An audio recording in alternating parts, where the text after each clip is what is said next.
اے لوگو جو ایمان لائے ہو، اللہ سے ڈرو جیسا کہ اس سے ڈرنے کا حق ہے۔ تم کو موت نہ آئے مگر اس حال میں کہ تم مسلم ہو۔ سب مل کر اللہ کی رسی کو مضبوط پکڑ لو اور تفرقے میں نہ پڑو۔ اللہ کے اس احسان کو یاد رکھو جو اس نے تم پر کیا ہے۔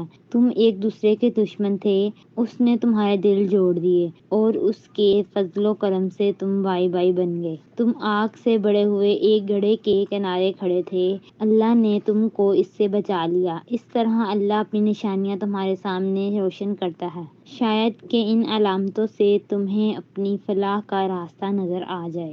تم میں کچھ لوگ تو ایسے ضرور ہونے چاہیے جو نیکی کی طرف بلائیں، بھلائی کا حکم دیں اور برائیوں سے روکتے رہیں۔ جو لوگ یہ کام کریں گے وہی فلاح پائیں گے۔ کہیں تم ان لوگوں کی طرح نہ ہو جانا جو فرقوں میں بٹ گئے اور کھلی کھلی واضح ہدایات پانے کے بعد پھر اختلافات میں مبتلا ہوئے۔ جنہوں نے یہ روش اختیار کی وہ اس روز سخت سزا پائیں گے۔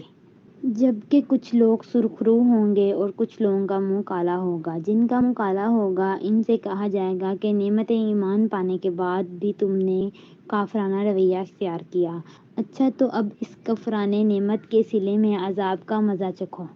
رہے وہ لوگ جن کے چہرے روشن ہوں گے تو ان کو اللہ کے دامن رحمت میں جگہ ملے گی اور وہ ہمیشہ اسی حالت میں رہیں گے۔ یہ اللہ کے ارشادات ہیں جو ہم تمہیں ٹھیک ٹھیک سنا رہے ہیں، کیونکہ اللہ دنیا والوں پر ظلم کرنے کا کوئی ارادہ نہیں رکھتا۔